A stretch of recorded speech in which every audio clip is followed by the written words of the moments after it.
State of the Union with John King, CNN Sunday, 9 a.m. to 1 p.m. Eastern.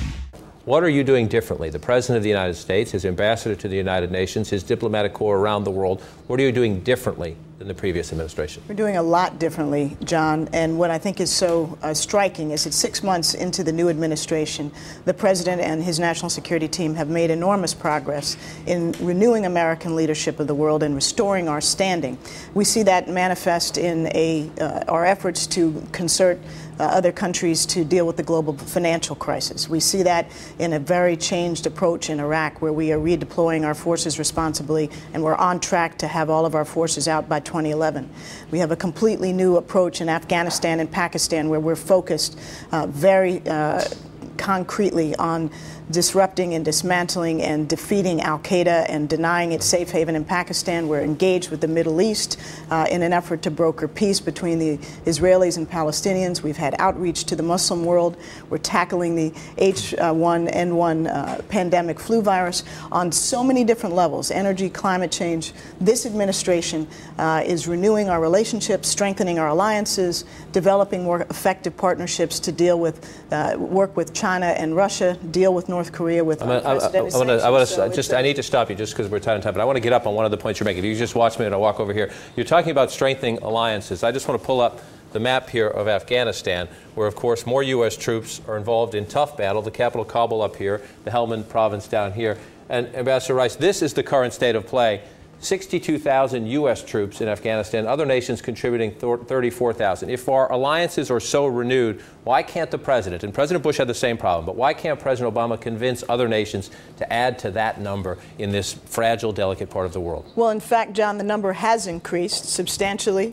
Our partners Just and through allies, the elections, though, is the commitment. Our partners and allies have made additional contributions of troops, but they've also made critical contributions in other areas: training the Afghan security forces and the police, investing in development and providing for the human needs of the Afghan people, strengthening governance and fighting corruption. These are all pillars of what is now a comprehensive strategy that the President is pursuing in Afghanistan. You'd like more troops, would you not? Well, we clearly have sought and have obtained additional contributions of forces from our NATO partners. We think we have what we need going into the critical August 20th elections.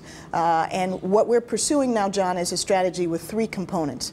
Not only on the military side, where we're stepping up security in support of the Afghans in the run-up to the elections, but critically important, strengthening the ability of the Afghan government to deliver for its people, provide hope and economic opportunity, get away from poppies and invest in agriculture, and similarly fight corruption and improve governance. Some speculation in Afghanistan that President Karzai, seeing his opponents close the gap in the polls a bit, might delay those elections, now scheduled for 11 days from now. Would the United States tolerate that if it happened? We expect the elections to be held on August 20th as planned. The Afghan people are ready and waiting, and our aim is to ensure that there's a level playing field, that the Afghan people have an opportunity to freely choose their next leader in security. Let me ask you lastly, there's a story, a comprehensive story about Afghanistan in the Washington Post today, and the lead of the story makes your head snap back a little bit. It says that experts expect another decade of U.S. military commitment in Afghanistan, and that the cost could surpass the price tag of the Iraq War. Are you prepared to tell the American people to strap in for that? No, not yet.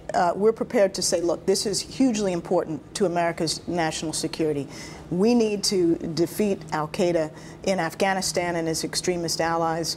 We need to ensure that Pakistan is not operating as a safe haven from which al-Qaeda and affiliated terrorists can attack us in the homeland. That is what this strategy is about. It's ensuring the most critical aspect of our national security. We have been very clear that we want to invest what is necessary to achieve that. And do it as efficiently and quickly as possible. The President has been very clear that we're going to measure our progress every step of the way. He's directed his national security team to put in place measurable metrics, as we call them, on a number of dimensions to be able to ascertain and determine whether we are meeting our goals. We're on track to provide those metrics to Congress as planned in September. We've been consulting with them as we formulate them. So we're confident that we have a new strategy that will be effectively implemented, that will help us be on course to accomplish the goal of dismantling and disrupting and defeating al-Qaeda.